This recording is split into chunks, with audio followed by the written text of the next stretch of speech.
Welcome back. Today we are taking a really profound look at the edges of consciousness. What might happen when the physical body starts to fail. We're diving deep into a listener's experience, a very powerful near-death experience, or NDE, that happened back in April 2023. And what immediately jumps out from the material she shared, a personal essay and a detailed questionnaire, is this incredible difference between clock time and how it felt. Yeah, exactly. We're talking maybe 10, 15 minutes in our time, Yeah. objectively, but for her, it felt like, and she used the word eternity. That time difference alone is staggering. But okay, before we get to the experience itself, we need to set the scene. This wasn't straightforward. No, not at all. The lead-up is crucial here. It was, well, a really complex situation that led to her physical consciousness just fading under immense pressure. So what exactly was going on? Well, there was confluence of factors, a Yeah. severe relapse of an eating disorder, which meant extreme physical exhaustion. All right.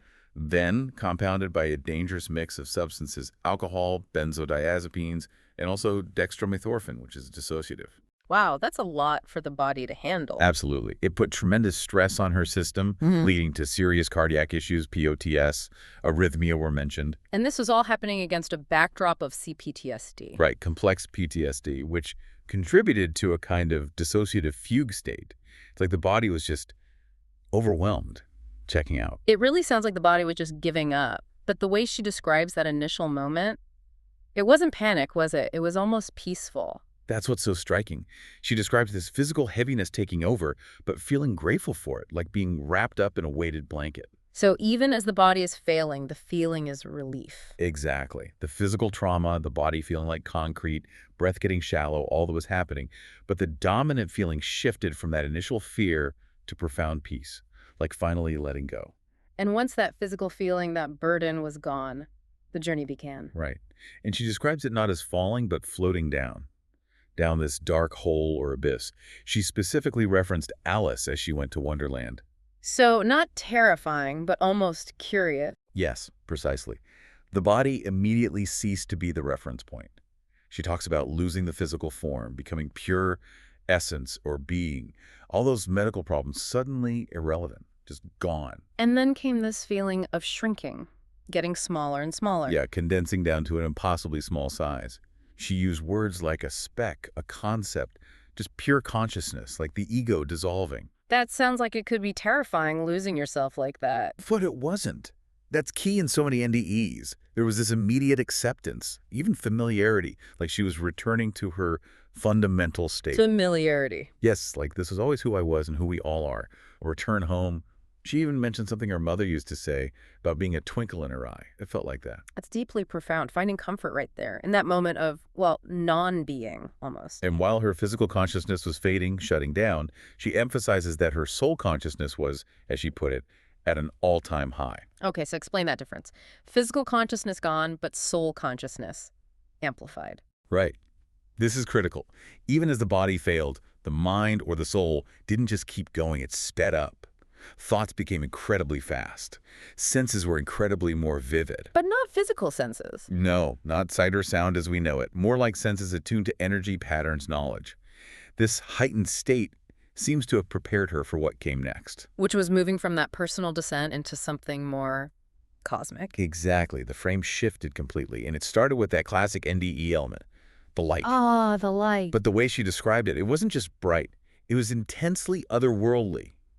Clearly of mystical or otherworldly origin, made of colors that don't exist on our plane of existence. So an immediate signal you're not in Kansas anymore. Pretty much. It tells you the viewpoint is shifted beyond our normal reality.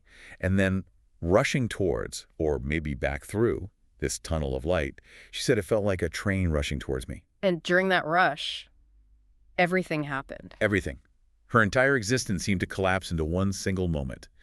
And crucially, not just this lifetime. Not just this life. No. It was the revelation of her entire soul history, seeing everything that has ever happened to me, not just in this lifetime, but in all the lifetimes before. Wow, accessing the whole archive. She mentioned specifics, right? Like being a French painter? Yeah, a closeted French painter with a mustache, among apparently many others. That immediate access to the full story, it changes everything. Which brings us to perhaps the most fundamental insight from this experience. The nature of time itself. This is the big one. the complete shattering of linear time as we understand it. What does that mean practically? Well, think about it. If time isn't consecutive Monday, then Tuesday, then Wednesday, but instead it's an explosion of eternity all at once for infinity. How does that change everything? It changed, well, perspective on everything, I guess. Exactly. She described this profound clarity, suddenly understand everything about how the universe works, realizing this current life is just one chapter happening simultaneously with all the others. And this understanding of time wasn't just abstract philosophy, it actually explained her current struggles. Yes, it connected directly back to unresolved trauma from a different lifetime. Okay, tell us about that. She describes this incredibly visceral memory, or maybe re-experiencing, of a past life as a little girl, murdered in Appalachia, somewhere near the Virginia-West Virginia border. Re-experiencing the death. Yes, Uh, not like watching a movie, she felt it. The details are chillingly specific.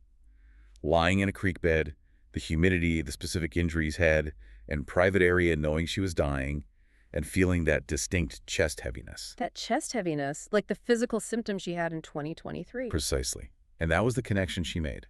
The realization hit her that the fear, the chronic stress, the specific cardiac symptoms, the dissociation in this life were echoes, manifestations of that unresolved trauma from the past life. So the NDE state kind of bypassed her normal defenses and let her see the root cause. It seems so. It allowed her consciousness to access and process that original wound. The physical crisis of 2023 was, in a way, the body replaying a spiritual trauma. That is a massive realization to have while you're technically, dying. It is. And it bridges spiritual history and physical health in a way we don't often consider. But right after this heavy trauma revelation, something shifted. Okay. The personal connection arrived. Her grandfather. Her grandfather who had passed away. Yes, in 2017. He appeared to her, just radiating love and pride. What did he say? He gave her this powerful message about her potential, about her intrinsic worth, basically reinforcing her value with pure, unconditional love. A real moment of encouragement. And this wasn't just seeing him, right? It was more immersive. Totally immersive. We often hear about just seeing figures, but this included smells and tactile sensations. She smelled robust red wines, aromatic cheeses, things associated with him. Smells, wow. Yeah. And she saw his old living room, even the TV channel he used to watch, PBS Kids, and his chocolate lab, Riley, who had been gone for years, curled up beside her. So her consciousness created this perfect safe space for that message. It seems the soul, or whatever you want to call it, synthesized this ideal environment for connection. It really suggests that emotional energy, that bond, persists beyond death. But even with that comfort, that connection, she couldn't stay. No, that's the barrier moment. She felt herself being pulled back, quite forcefully, against her will, and she got the clear message. Her work here wasn't done. The return journey, usually described as less pleasant than the going. Much less pleasant. It was a jolt. Crashing back into the body, she described it like diving into a cold pool. Then a huge gasp for air, her body literally flinging itself up off the couch. And the first thought wasn't enlightenment, but panic. Complete panic. Her immediate thought was, okay, I've officially lost it. That crash back into physical reality made her realize just how far out she'd been. But what happened next is really important, isn't it? What she did with that experience. Absolutely crucial. This shows the practical impact. The very next day, she didn't just sit and contemplate, she acted. What did she do? She contacted her psychiatrist and enrolled in a trauma treatment program they had discussed before, but she hadn't committed to. So the NDE didn't make her dismiss therapy, it drove her towards it. Exactly. That's such a key point. The spiritual insight didn't negate the need for practical mental health work. It compelled her to finally face the deep trauma, now understanding its roots. She used the NDE knowledge to get the help she needed in this reality. Precisely. She understood she had the insight. She knew what the wound was, but she still needed the tools, the therapy, to heal it in this linear physical world, and the results have been huge. The sources talk about large changes afterwards. Immediate and extensive. She says she's now truly and unapologetically happy, overwhelmed by the beauty in everyday things, genuinely hungry for life. And her view of people changed dramatically, too. Completely flipped. She went from assuming most people were inherently bad, which fueled years of fear and anger, to believing most are inherently good. That must change how you interact with the world. Massively. It opened her up to empathy, connection, trust. She says her anger virtually disappeared. And her sense of purpose. Radically altered. She now sees her first 20 years as necessary for healing that past life stuff. Her purpose now is spiritual connection, being a messenger, helping guide others, raising the collective vibration. How does she see that working? Oh, yeah. Raising the vibration. She realized reality is like a mirror.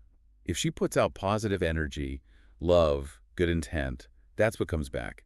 It's not just a nice idea. For her, it's a functional truth she experienced directly in that energetic realm. And this connection also unlocked other abilities. It seems so. Her psychic gifts apparently exploded after the NDE. Like what? The sources mention accurate premonitions. She specifically noted predicting 3 deaths correctly since the event. Also, an inherent knowing about strangers' lives, details she couldn't possibly know otherwise. And daily guidance from a specific entity she identifies as a feminine spirit guide. So it suggests as the experience permanently rewired her, energetically speaking. That's one way to interpret it, yes. Like her receptors were attuned to a different frequency. And finally, perhaps the biggest personal shift brings us back to where we started. Time. Right. The clock. She went from constantly feeling like she was racing against the clock to this profound realization that the clock is an illusion. That she has a beautiful eternity. Exactly. That core understanding that physical death is just a transition, an illusion of form. It turned hope into solid faith for her. So the pressure's off. Completely. The need to rush, to compare herself to others, to panic about progress, it just dissolved. Unconditional love became the driving force. So wrapping this up, what's the big takeaway for us, for you listening? This deep dive really suggests that maybe every challenge, every struggle, even a terrifying health crisis, it's all a lesson. A lesson specifically designed for the soul's growth. And this understanding shapes how she views the world now. She feels humanity is currently in a serious spiritual crisis. A crisis of connection, of understanding. Seems like it. And that connects to her point about comparing ourselves. If it's futile to compare ourselves to others, because an old soul can be in a young body, Right. then what does that mean for our usual measures of success, of progress? That's the final thought to leave you with. Considering that spiritual crisis she perceives, if our linear view of time and achievement is just one facet of an eternal nonlinear reality, what assumptions might we collectively need to let go of to truly raise that collective vibration? Something to definitely think about until our next deep dive. Thank you for listening to Borrowed Time NDE Podcasts. If you enjoyed this episode, don't forget to like, subscribe, and turn on the notification bell so you'll never miss a moment of inspiration. Until next time, wishing you an extraordinary and truly wonderful time on your journey through life.